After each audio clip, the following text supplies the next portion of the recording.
The Uganda we want. So mu Uganda gye twagala mu lutalo luno olw'okulwanyisa obulabbayo obukenuzi nze kyempita obuvundu. Munna Uganda alina okuba nga yeenyigiramu. Ffenna twenyigire mu lutalo. Ate abalala tebasomye kuzimba wabula bayize okuzimba. Uganda gye twagala okulaba ng'enguudo zonna nkole nungi, public transport nga weeri. Kati eno gavumenti eriwo erina akabonero ka Lucifer. Buli kyotunulako mu Uganda kiriko oxygen. Either babika amawulire malungi oba mawulire mabi. Minisita teyeetaagisa kabangali budde buno zaaki. At this time, why should somebody import furniture from outside Uganda? Let us leave NRM to be in charge for another 36 years or more.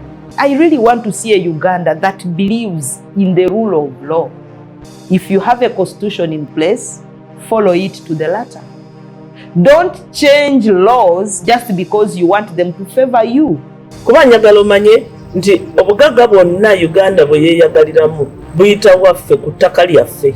Naye busoga mugidibaze.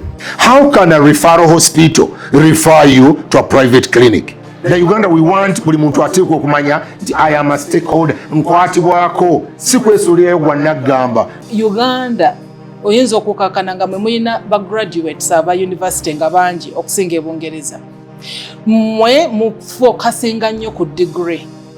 Eri bo bafokasinga nnyo nti byensomye mbijjeemu omulimu n'enkola. We are dreaming of a Uganda where at a young age there is such a relationship between parent and son, parent and daughter, where the daughter can say this is what I want. Uganda gye twagala empya tesobola kubeerawo nga tewali mateeka. Amateeka agakola. The Uganda we want.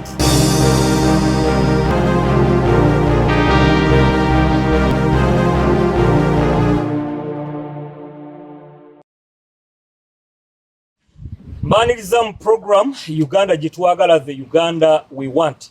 Nze Mulanzi okubuuzaako n'okwebaza emirimu gy'okola. Njagala okubeebaza abagoberera programu eno ku mitimbagano gyaffe egy'enjawulo, nammwe abagoberedde nga mukozesa omukutu ogwa YouTube channel yaffe eyo eya The Uganda we want. Era mbakubiriza mugendeyo ku YouTube gyagale gigabaneko ne banno, ate baako byowandiika wansi awo ng'olabye omu ku baayogera nga kyakkolera kijja kutuyamba mu ngeri y'emu weeyungeko ku mukutu ogwo kye tuyita okusubscribinga. You can subscribe, like, comment and share. Kijja tukola bulungi eri banno bategeere nti Uganda gye twagala waliwo abajogera. Ate nawe comment yo baweegasse ku abo abagamba nti twagala Uganda ebeeko weeraga. N'emikutu gyaffe emirala gyonna tubeebaza okuba nti mugigoberera. Uganda we want olunaku olwaleero eri mabega w'ennyanja gye bayita Nalubaale. Akati bali abaali beefuula nti bagezi otusinga ne bagiwa erinnya eddala. Naffe tugimanyi nti eyo Nalubaale twalinako Muttanzige. Simanyi oba mugimanyi Muttanzige. Mugimanyi bannange? Mpubiraako gwali funto kakase. Oba gwandaba. Ne Lake Nalubaale amwe gye muyita Lake Victoria we tuli naye nga tusinzidde ku ssomero erya Mole and Paul eriri under Mole and Paul schools ery'e Bunjako Island Vocational High School we tuli amakanda okasa oyogera ku Bunjako n'oyogera Kamuzinda n'oyogera Mole and Paul schools obeera oyogera ku Uncle Paul Waswa ne Auntie Mole abo boba oyogerako. N'olwekyo munzikirize nga sinaba kutandika byange sooke nkutegeeze nti ndi naye waali bulungi nnyo akawewo ka Lake Victoria tuli mukawulira ffenna, ate naawe sima tujja kugabanyizaako producer bw'anaakuyamba anaakuwako ka background k'ennyanja okawulire bulungi. Ka nkusaba otubuuzeeko Ankopo tukuyanziza okukyaza Dream TV. Amina. Ne Uganda we want. Neyanziza nnyo ssebo Mwami Robert Mulanzi. Tweyanziza nnyo ffe ab'ebunjako ku kizinga kuno tuli bassanyu okukyaza Dream TV. Webale okukkiriza okujja wano ne ttiimu yo nebaza nnyo enteekateeka ennungi efaanana bweti. Wano we tuli ye Bunjako Vocational High School tusomesa ebintu bingi. Nina n'abantu bangi wano. Nina ne principal naze ne principal wano. Manyi wologera principal Uganda. We know kugusa principal wachi. Ye principal webyensoma. Ye Christine Kayigwa Sekamate na Sali. Kati kamusabe ayanjule omukulu w'essomero munene bakola emirimu. Nsanyuse nnyo okubeera wano. Mwami Mulanzi, mazima ddala twesiimye. Tusanyusa obbalaba e Bunjako ku kizinga. Omwami ono ye David Asaasira, omukulu w'essomero. Era ngenda musaba ayanjule ttiimu yonna nga bw'eriwo. Tubalamusize nnyo bassebo ne bannyabo abatulaba era n'abatuwulira. Tuli basanyufu nnyo okubeera ne puroguramu eno olunaku lwa leero. Kati tunagenda walaka nyanjule bannange benkola nabo. Essomero lye tuliko leero baliyita Bunjako Highland Vocational High School and Moreland Post Schools. So tuweereddwa omukisa munene. Bannange benkola nabo kantandikire ku side eno abakyala oluusi be basooka. Omukyala ali wano bamuyita Nava Maureen. Akola omulimu gwa Basa. Mukulu nnyo okwanjula. Mukulu ddala. Ate side eri ng'avudde ku mwanjuzi wa program Mr. Nabula ku George William musomesa mu ssomo erya geography. Ate oli side eri omwami mukulu Sajjabbi David oyo akola ku masomo aga business ag'enkulaakulana ate n'ebyemizannyo. So tuli basanyufu nnyo nakubaliro. Tweyanze.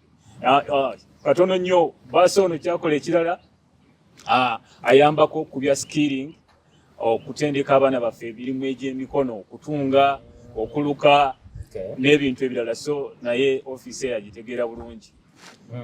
Tuli basanyufu nnyo tweyanze. Kale abatulaba ku Dream TV nammwe abawuliza eddoboozi lino ku Impact FM n'abalaba programu eno nga bw'owulidde bwe tweyanjudde ebiteeso ebigenda okuva wano tukkiriza nti gwe mukulembeze gwe awulira togenda kumera kakazi oba kasajja ku muhaati baako kyokola. Ate bwe tunaba tumaliriza nja nakuwaayoko ne ku baana bennyini ab'essomero erya Bunjako Island Vocational High School nga nabo bakugamba nti naffe tulina Uganda gye twagala ku myaka gyabwe.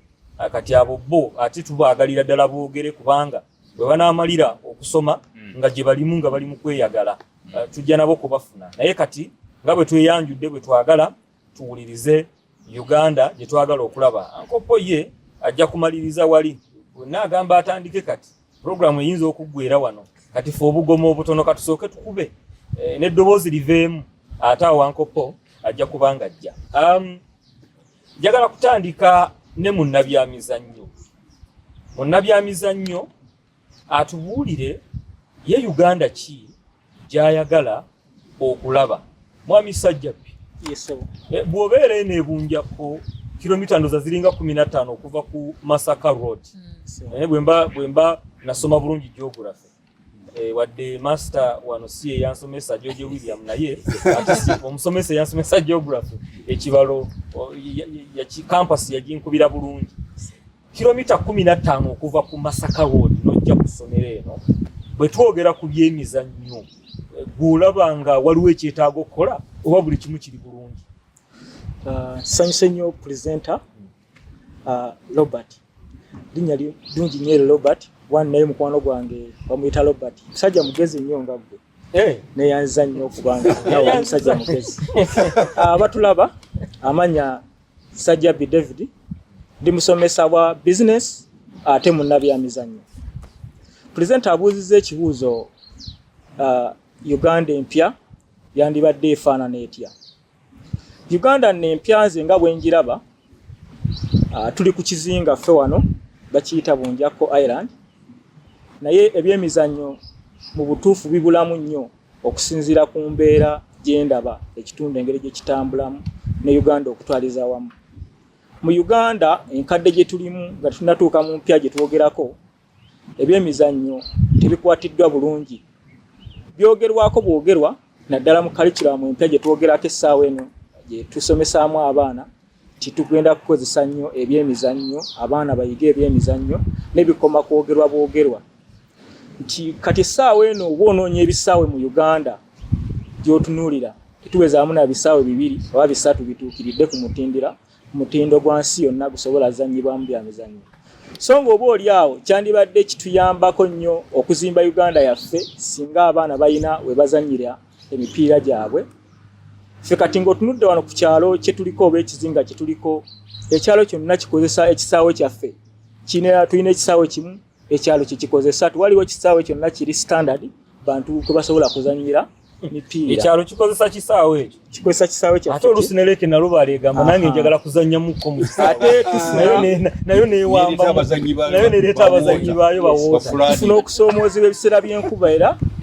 amazzi gajja ne gajjula mu kisaawe ekyo ate nno ebyemizannyo ne bijjamu kigoye weezinge kati tubeera n'emipiira egyandibadde gijjayo ebitone by'abaana abagiyita post primaries era wano mu kizinga n'okutwalizaamu kuba ffe tuli mu Gombola bagiyita Bwama sub county Bwama sub county essomero lyaffe lino erya Bunjako Island Vocational School limanyikiddwa nga erisamba omupiira era ndowooza pulezidenta wonna atuukako mu ofiisi y'omukulu w'essomero ebikopo tubiyina tututte ebikopo bingi nnyo naye tusanga okusoomoozebwa nti ekiseera kino tebakyazanyisa baana b'amasomero emipiira bakozesa bantu bakulu ng'ate emipiira baani amasomero gennyini amasomero ge galeeta bamulanza abali myaka 3 empiira gye tusamba basambe mu primary yes empiira gye tusamba gye abaana b'amasomero abatannaweza myaka 20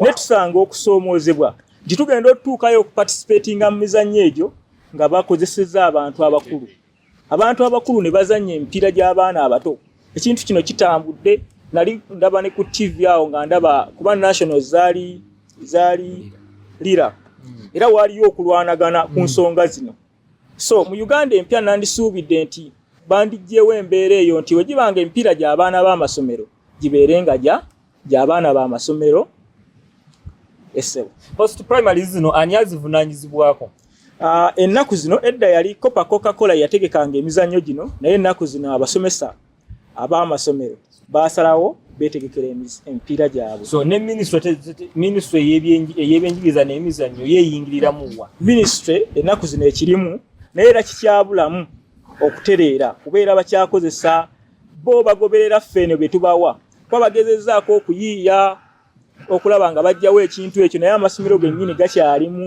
okugulirira gazanyisa abantu abakulu abatalina kusamba mipiira betuyita abacuba babayita abacuba kirungi nnyo twakikozesanga nnyo abacuba bakozesa abacuba ye basamba emipiira kati emipiira gonna bagusse tegukyalimu makulu oba mulamwa so nandisuubidde mu Uganda yaffe wakiri ebintu bikyukemu nga abaana b'amasomero bazanya emipiira gy'amasomero ekirala mu curriculum empya era amasomero agasinga geesibye nnyo okusomesa okusinga okuleeta ebitone by'abaana okubissa ku mmeeza wadde tuli mu curriculum mpya naye olaba nga amasomero era tukyesibye nnyo mu kukola mu kusomesa ku lubaawo tusomesa nnyo ku lubaawo kankyuke namu katono ako kanyinyonnyole abaana tubalemeza mu kiraasi curriculum eno yali ereeteddwa kuvumbula bitone by'abaana kulaba mwana kintu ky'anaasobola okukola maaso eyo oba skilling kati naye essaawa eno ffe abasomesa ffennyini tulemedde mu kiraasi okambuulizeewo ekibuuzo bwe mubanga mukyalemedde kuluba abaana bateeka ku lubaawo bibaabawo okusomesa mubimanyi ndowooza kyensuubira era nkiraba mu gavumenti era eremeddwa okulaba ng'ereeta curriculum eno eginnyikize mu bantu basobole ogitegeera naddala abasomesa twatwalibwa ne tutendekebwa naye nze ndowooza abasomesa 6 ku 10 tebategeera kye twakola oba oli awo gye twasoma yensonga lwaki omwana okaba kyali mu nsomesa eri enkadde ey'okupakira omutwe naye nga eyo curriculum ejja tukolera singa enaaba ekoleddwa 40% tugibridging netugata ku 60 babanga bamanyi ekyokukola buli singa tunafuna omukisa gavumenti yennyini neddamu nenyweza kalikiramu eyo nerambula amasomero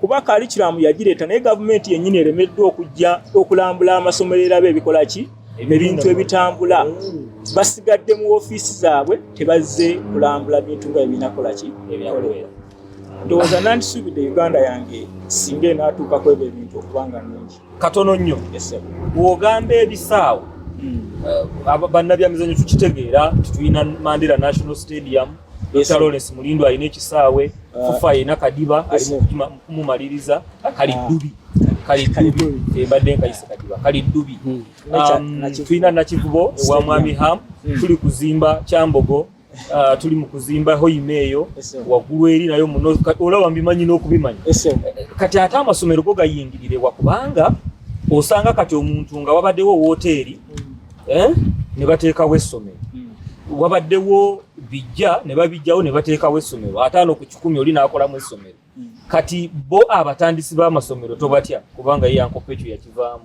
amasomero gabeera ku bwaguga bw'amataka bw'ettaka naye bali abatandisi b'amasomero abatandika buwooteri nga bo bayita amasomero nga omwana talina waazannyira abo bo kati tubakolere ki era nkuzaayo essomero lyandibadde ettendekero ddungi nnyo eri ebyemizannyo kubanga we tulabira omwana ekitone kye nga we kyandibadde era ndaba minisitule era ekyalina omulimu munene nnyo okugenda nga era ekyagaba layisinsi eri amasomero agatalina bifo we basobola kuzannyira abaana baabwe kizeeyera ku minisitule yeewa bano abatandisi b'amasomero olukusa okusomesa ne waba aleesa akazimbe nga kawooteri naye nga so kyongamba abali mu minisitule eno eya education and sports obwongo bwabwe bubawa nti ono bwajja okutandika essomero ng'aleese kizimbe kiringa wooteri abaana tebalina we bazannyira ayanguwa okumuwa layisinsi bamuwa layisinsi kyokka nga olaba ate minisitule eri fane yatuse ku kiseera neleeta essomo lya physical education PE naye nga beyawa license tebalina we bakolera physical education beyawa license tebalina wadde bakola ki we bakolera bya mizannyo byabwe kyokka bagenda mu maaso amasomero mangi nnyo agali mu mbeera eyo geyogerako purezenta era kirabika okiraba eyo gyotera otambulira so minisitule nebanga eri ekyali emeddwa okukola omulimu okulaba nga terambula yonze kyendabye nti era ekegaba certificate zino ezikiriza otandikibwawo naye nga teyina naki tetuuse na ku ground kulaba oba bituukiridde ebintu ebiriyo oba tebikoze eki nja kuddira mwami sajja be coach ate nkulidde namukolo business nja kubanga nkuddira now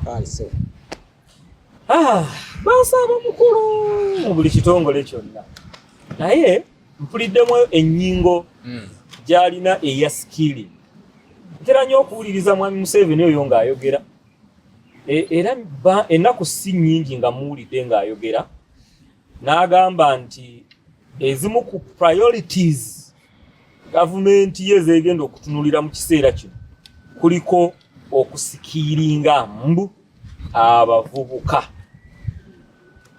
Njagala kujja gy'oli otubuulire Uganda yeno gye tulimu tukole tutya okubanga abantu baba basobola okubaako kye bakola n'emikono gyabwe tusobole okuba n'omulembe nga tetukyamenyekana kunoonya mirimu wabula nga omuntu omulabulabi ng'atambula n'olaba nga mulimu gwe gutambula.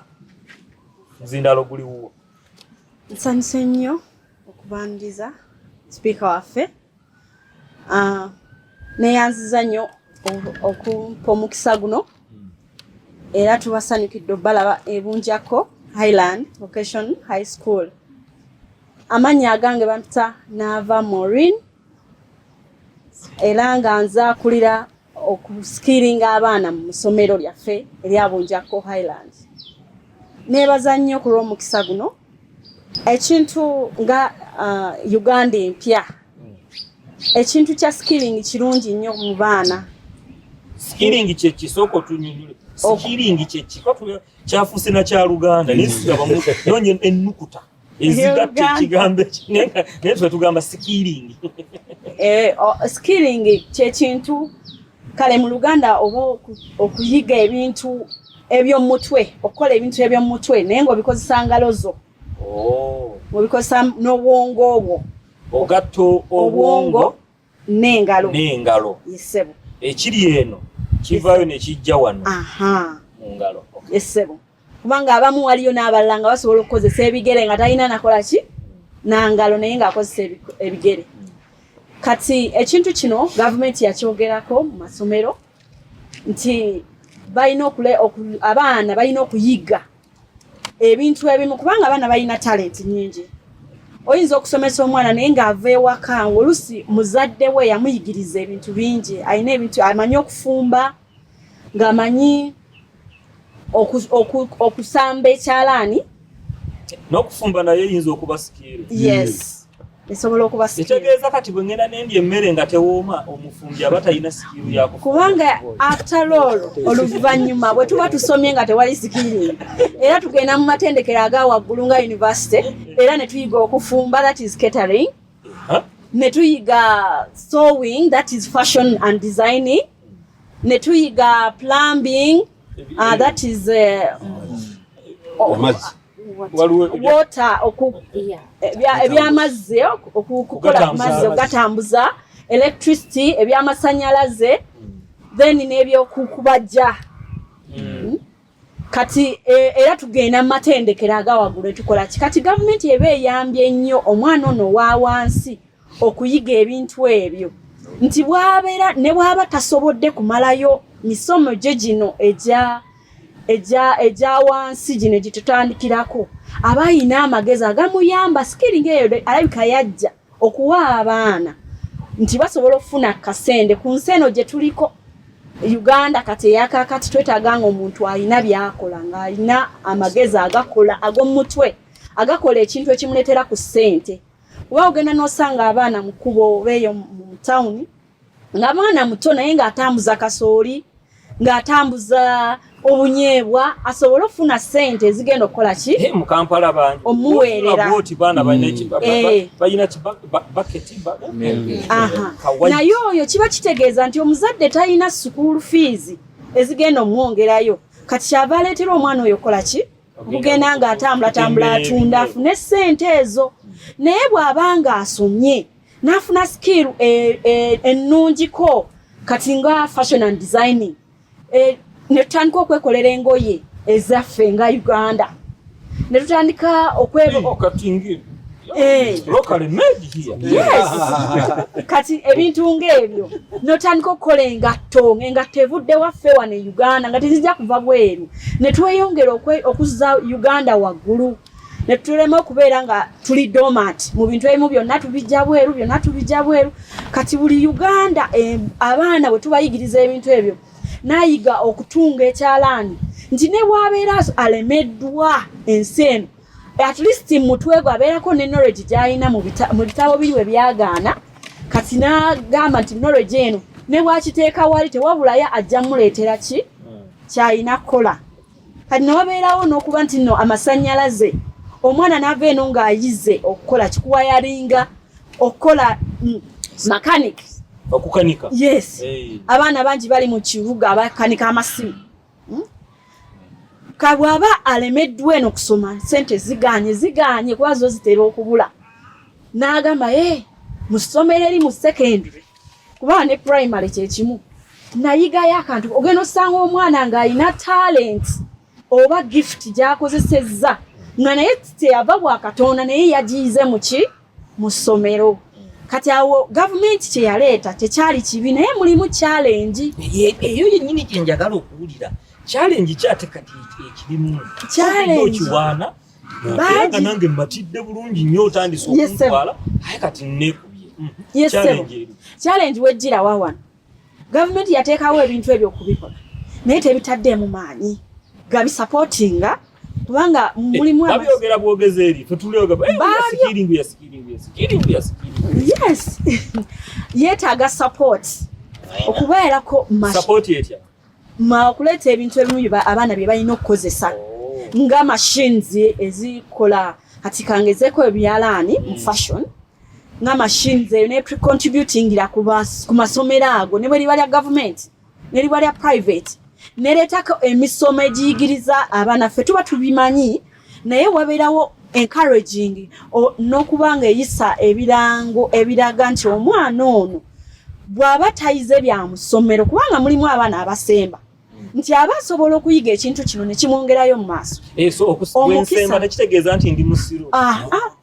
Kitegeeza ebintu ebimu biganye buganyi naye nga toli musiru waliwo ebintu ebimu ebitasobola mu bwongo bwo kubikola naye nga te bonaakola ekintu ali mulimu bano abaana abateyamba atalina ngalo naye nga tasobola okukozesa ebigere bye bino okukola ekintu mwebali tubalabye mu nsi muno naye ng'omwana oyo bw'atandika okukola ekintu ky'omuyigiriza mu ssomero nga kya skilling ne bw'aba alemereddwa wali mu mutwe oba kuwandiika kuba muno mu ssomero lyaffe tulinamu omwana bw'ati nga talina ngalo ng'alina akagalo kamu naye ng'akyasobola okukola kye okubeerako ne kyayiga ekirala ekimuwa amaanyi mu gavumenti nti asobola okukola ekintu bwe kiti nga talemereddwa. Kati gavumenti eba erina okutuyamba neeyisa obulango nga bw'enayisa obulango bwa covid oba ki mu masomero malaria mufuna obutimba bw'ensi mu masomero gafune gundi eyo babeere nga bayimirira ku ground ega nti kati omwana agenda mu ssomero kuyiga ebintu bibiri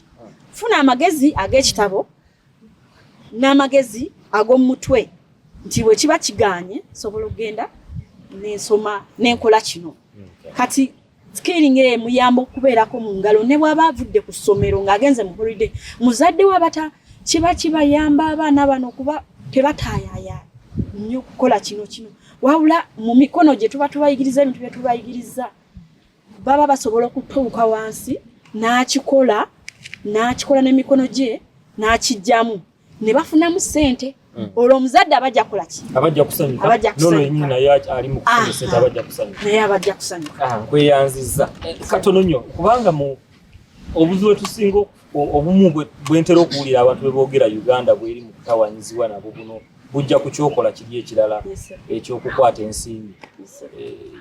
Uganda tulina abantu batinya abeesigwa abakwata ensimbi basabazirabako gubanga muzimu oba gubagamba kati ndya ne bwafuna mitwalo 10 ndya obazaani obaza oluni yali ez'obugaali nze neewo sijja yali mukulu nalya sente z'obugaali waliwo abaali ez'amabaati baali amabaati g'abakalamojja bangi ababonaabonera nava mu ggulu ne gagwa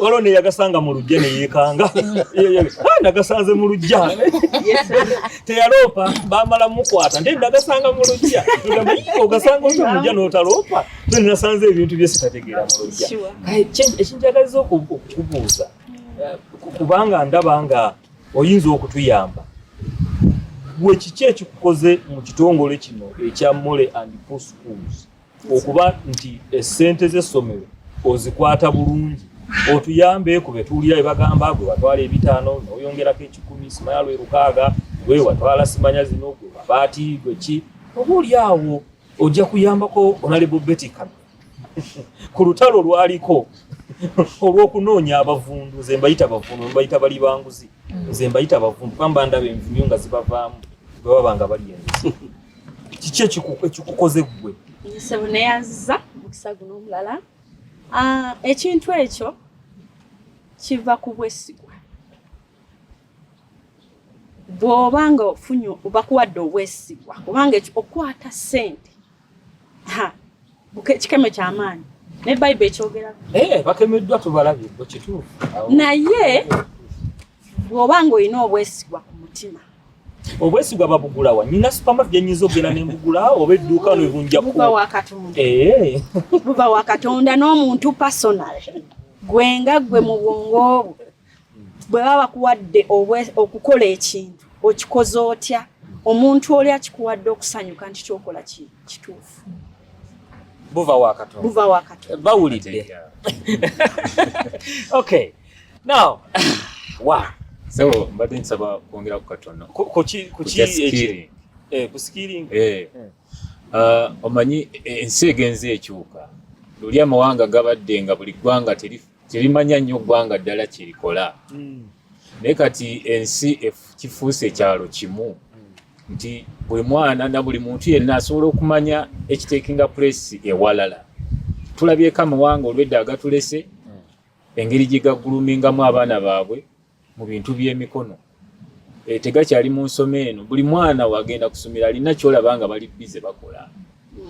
Olaba nti tuluddewo tetulina kiteekana ku mutendera guno gwa secondary birina kuddayo wa eri wansi ku musingi wansi ku baana abato batandika balina ebintu byebatandikirako okubanga bakola ki nga bakola dani okubateeka mu bibiina okusoma obusomi ebintu.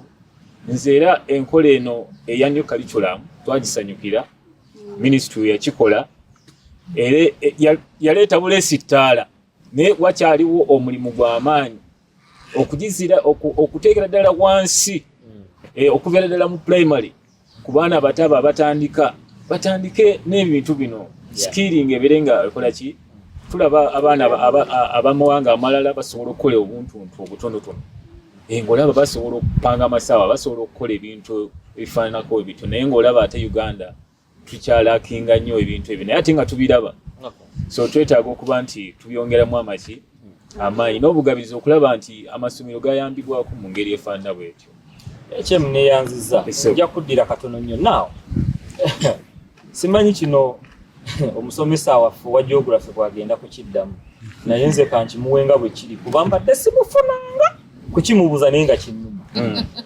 Tulina abasomesa aba geography mu Uganda ate omuntu dde naye wano kati bwe batugamba nti enkuba egenda kutonnya n'etatonnya abali eri abatugamba be baliko obuzibu oba mmwe ababasomesa mmwe kizibu kuba kyetutawaanyiza n'opulaninga olugendo nti tegenda kutonnya n'otava waka na ambuleera oba otuuka mu muliro mu kkubo bw'oti enkuba neekuba. Kasooli waffe yafudde. Neeyanziza. Abalimi nabo bakaaba. Kasooli n'afa. Enkuba egenda kutonnya ne tusimba. Mmwe abasomesa ba geography be mwasomesa be batakwata be balinga be basemba oba bye musomesa babo be baliko ekizibu nyamba kuba Uganda gye twagala nga tufuna information entuufu. Neeyanziza mwami Robert ekibuuzo ekyo nja kusaba nkyuse mu Yes, you can use it. Thank you, presenter, for that question about whether I'm happy that you have posed that question. What happens? What happens is simple. We call it weather predictions. Weather predictions, kutebereza. And geography is not manned solely by man. It is controlled by nature. When you talk about control by nature, the influence of climate at times are beyond man. What you see is not what the earth will provide. So we deal on predictions. We look at the cloud cover and we look at the winds, the prevailing winds, how they are going to cause change. All said and done, man plays a predominant factor. Because all activities of geography begins from the land, the soil. So you'll find that we have said we are going to have limited rainfall. For which part of the country? You find Kampala, the urban areas have industries that cause a lot of influence with the prevailing winds. So the teachers, all the weathercasters who gave us the information, they are estimates. The Basa would say we have estimates and actuals.